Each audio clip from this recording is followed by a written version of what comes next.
इस मूवी की शुरुआत में जेनेट नाम की एक लड़की अपनी फ्रेंड बेथनी के साथ एक थिएटर से मूवी देखकर बाहर आई थी। फिर दोनों अपने अपने घर जाने वाले थे।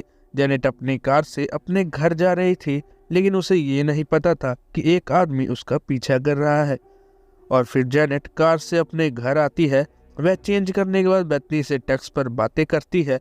जिसके बाद जेनेट फ्रिज से कुछ खाने का सामान ले रही थी, लेकिन उसे यह नहीं पता था कि उसके पीछे कोई खड़ा हुआ है। उस आदमी ने अपने बदन पर कोई शर्ट नहीं पहना हुआ था और उसने अपने चेहरे पर एक तरीके का मास्क लगा रखा हुआ था। वह आदमी अचानक पीछे से आकर जेनेट को पकड़ लेता है और यह सीन यहीं पर कट हो जाता है। नेक्स्ट सीन में हम देखते हैं यह एक नहीं बल्कि दो लोग हैं। जेनेट कार में बंधी हुई थी और ये लोग उसकी फोटोज क्लिक कर रहे थे। ये दोनों जेनेट को कार से निकालकर उसे मोलेस्ट करते हैं और सड़क पर पटक के उसकी फोटोज क्लिक करने लगते हैं और ये सीन भी यहीं कट हो जाता है। अब अगले सीन में हम देखते हैं कि एक आदमी अपने रूम में एक फोटो को प्रिंट करता है। ये फोटो जेनेट का फोटो था और इस फोटो में जेनेट मरी हुई थी। फिर अगले सीन में हम कोलिन नाम की एक खूबसूरत लड़की को देखते हैं जो कि ग्रोसरी स्टोर में काम करने आती है, जहां पर उसे बुलेटिन बोर्ड पर लगा हुआ जेनेट का वही फोटो मिलता है। अगले दिन कोलिन पुलिस स्टेशन जाती है उसी फोटो को लेकर, लेकिन पुलिस ऑफिसर कहते हैं कि ये फोटो फेक है और इसे जानबूझकर ऐसा खींचा गया है, क्योंकि अगर ये रियल फोटो होता तो इस विक्टिम की बॉडी कहीं ना कहीं तो मिल जाती। जिसके बाद में कोलिन अपने घर चली जाती है। या हम देखते हैं कि वह किलर एक और फोटो का प्रिंट निकाल रहा है जिसमें और कोई नहीं बल्कि कोलिन ही है। घर आने के बाद कोलिन अपने कपड़े चेंज करती है। उसे एक मैगजीन दिखाई देती है जिसमें वो मॉडल उसी पोज में थी जैसी कि उस लड़की वो फोटो में थी। मैगजीन वाली मॉडल का फोटो पीटर नाम के फोटोग्राफर ने क्लिक किया हुआ था, जो कि मॉडल्स के एरोटिक फोटो लेने के लिए फेमस था। अब पीटर को भी एक व्लॉग से पता लग गया था कि कोई उस व्यक्ति की फोटो को रिक्रिएट कर रहा है, लेकिन डेड मॉडल के रूप में। यह न्यूज़ स्पेसिफिक नाम की एक जगह की थी जहां पर पीटर बचपन में रहा करता था। पीटर को आइडिया आता है कि क्यों न ऐसे ही फोटोग्राफ लिए जाए जिनमें मॉडल्स डेड जैसी दिखाई दे। यह प्लान वो अपनी गर्लफ्रेंड रोज और असिस्टेंट क्रिस को सुनाता है और वो लोग वहां जाने का डिसाइड करते हैं। अगले सीन में कॉलिन का बॉयफ्रेंड उसे सुपरमार्केट छोड़ने के लिए आता है, क्योंकि उसकी यहाँ नाइट शिफ्ट थी और उसको कुछ हिसाब किताब भी करना था। कॉलिन जब अपने काम में कुछ बिजी थी तब यहाँ दो मास्क पहने लोग एंटर होते हैं। कॉलिन वॉशरूम यूज कर रही थी, तब ये दोनों वहीं बाहर खड़े हो जाते हैं। लेकिन जब कॉलिन बाथरूम में बाहर नहीं आती तो ये कॉलिन की नहीं बल्कि किसी और लड़की को किडनैप कर लेते हैं। अब अगले सीन में पीटर अपनी गर्लफ्रेंड और असिस्टेंट को और दो मॉडल विक्टोरिया और टिप के साथ स्पेसिफिक के लिए निकल रहे थे, जहां पर उन्हें वह डेड बॉडी शूट करना था। स्पेसिफिक आकर ये सभी एक ग्रोसरी स्टोर में आते हैं, जहां पर उन्हें बाहर एक रेड कार दिखाई देती है, जिससे पीटर काफी ज्यादा इम्प्रेस हो जाता है और उसे ऑनर के लिए एक नोट छोड़ देता है कि उसे उसकी कार को फोटोशूट के लिए हायर करना है। अब वो लोग स्टोर के अंदर अपनी जरूरतों के सामान को लेने जाते हैं। फिर बिलिंग काउंटर पर क्रिस की मुलाकात कोलिन से होती है और पीटर भी उसे देखकर उसकी खूबसूरती से इम्प्रेस हो जाता है। वह क्रिस से कोलिन को अपने विला का एड्रेस देकर उसे इनवाइट करने को कहता है। अब हम देखते हैं कि सुपरमार्केट के बाहर खड़ा हुआ वह रेड कार किडनैपर का है, जो अक्सर वहां पर आया करता था। उस मास्कमैन को पीटर का कार्ड मिलता है जिसमें पीटर ने उसे उसकी कार हायर करने के लिए इनवाइट किया हुआ था। जिसके बाद में वो मास्कमैन सुपरमार्केट से सामान लेकर अपने घर आ जाता है, जहां पर हम देखते हैं कि नीचे बेसमेंट में एक लड़की पिंजरे में कैद है, जिससे वह किटी नाम से बुला रहा था और खाने के लिए उसे बिल्लियों का ही खाना दे रहा था, जिससे वो लड़की नहीं खाती। दरअसल किडनैपर में बाथरूम में जिस लड़की को किडनैप किया था वो कॉलिन की बेस्ट फ्रेंड जिल थी। मास्कमैन उसका फोन लेकर उससे कॉलिन की फोटो देखता है और फिर यहाँ पर किडनैपर का एक पार्टनर नीचे आता है जो कि कुछ अजीब हरकतें कर रहा था। जिसके बाद में दोनों मिलकर उसे टॉर्चर करते हैं और उसे बहुत मारते हैं। यहाँ कॉलिन जिल को मैसेज करके बताती है कि वह एक पार्टी में जा रही है जहाँ पर उसने जिल को भी बुला लिया था, लेकिन कॉलिन को यह नहीं पता था कि जिल तो मर चुकी है और उसके फोन से किडनैपर टेक्स्ट कर रहा था। हम व्यूअर्स से देखते हैं कि उसका पार्टनर एक कटर से जिल को छोटे छोटे टुकड़े कर रहा था। इधर पीटर के विला में पार्टी चल रही थी और पीटर ने सभी लोकल लोगों को बुलाया हुआ था ताकि वह उनमें से भी कुछ मॉडल्स को सिलेक्ट कर सके।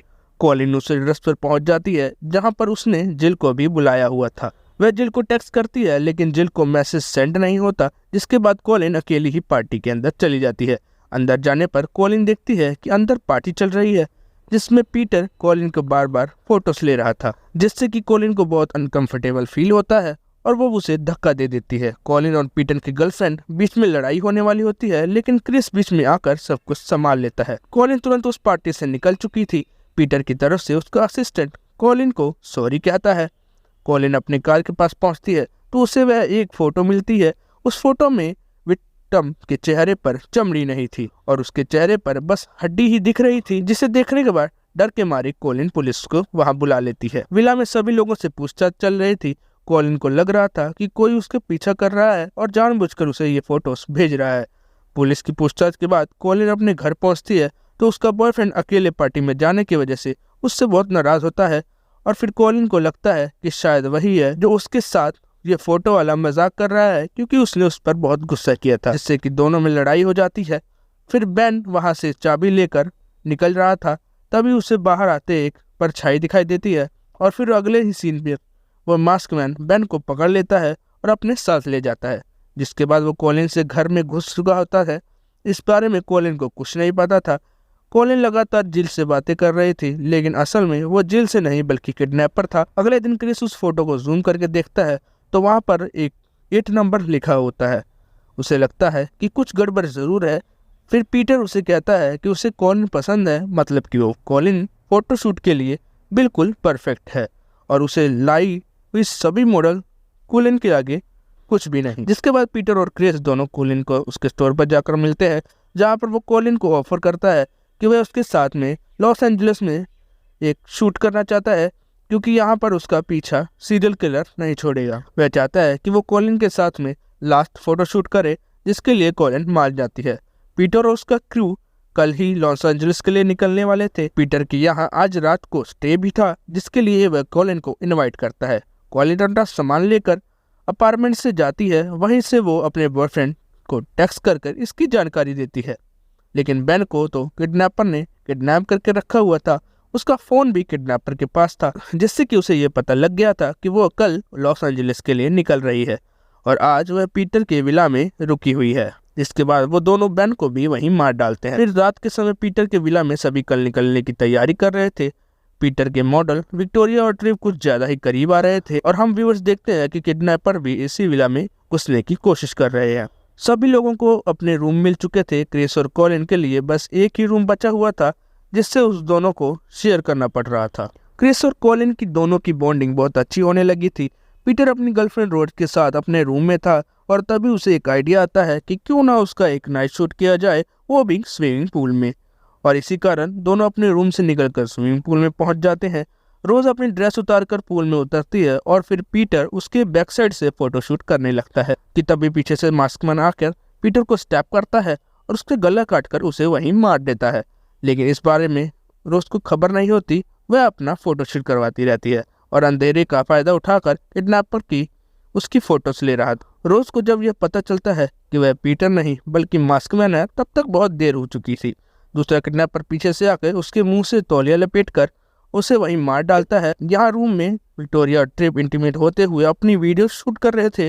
विक्टोरिया उस क्लिप को फोन में देखती है, तब सडनली उसके ऊपर मास्कमैन आकर अटैक कर देता है और विक्टोरिया और ट्रिप को गला एक साथ काट कर दोनों को वहीं मार डालता है। अब यहाँ पर रूम में कॉलिन को सोना था और क्रिस को अभी भी अपने लैपटॉप में कुछ काम करना था। इसके लिए वो अपना लैपटॉप लेकर नीचे चला आता है और उसके पीछे पीछे ही मास्कमैन आ जाता है। नीचे आने पर क्रिस को रोज की लाश मिलती है और वो समझ जाता है कि यहाँ पर कुछ गड़बड़ तो जरूर है। वो कॉलिन को बताने जाता है, लेकिन तभी वो दोनों मास्कमैन विला में लाइट काट देते हैं, जिससे कि पूरे विला में अंधेरा हो जाता है। क्रिस आगे बढ़ने के लिए कैमरे की फ्लैश का सहारा लेता है और अंधेरे का फायदा उठाकर मास्कमैन पीछे से आकर क्रिस की खोपड़ी में चाकू घुसाकर उसे वहीं मार डालता है। अब यहाँ पर कॉलिन अकेली बची हुई थी। कॉलिन अपने रूम में छुप जाती है। किडनैपर फिर से लाइट को ऑन कर देते हैं ताकि वह कॉलिन को पकड़ सके। कॉलिन जैसे तैसे रूम से बाहर आती है। वह नीचे ड्राइंग रूम एरिया में आती है तो वो देखती है कि सारे लोग मर चुके हैं और दोनों मास्कमैन उनकी बॉडी को काट रहे हैं। कॉलिन इस नज़ारे को देखकर बहुत तरह घबरा जाती है और मास्कमैन उसके पीछे कैमरा लेकर पड़ जाते हैं और एक कैमरा फ्लैश के साथ ही ये सीन यहीं पर कट हो जाता है। अब नेक्स्ट सीन में हम व्यूअर्स देखते हैं कि एक लड़की अपनी कार पे उतरती है और किसी होटल में जा रही थी, जहाँ पर एक गिलास के ऊपर उसे एक फोटो चिपका हुआ दिखाई देता है, जिसमें कॉलिन एक सोफा पर बैठी हुई थी और पीटर और उसकी पूरी टीम लोग नीचे मरे हुए थे।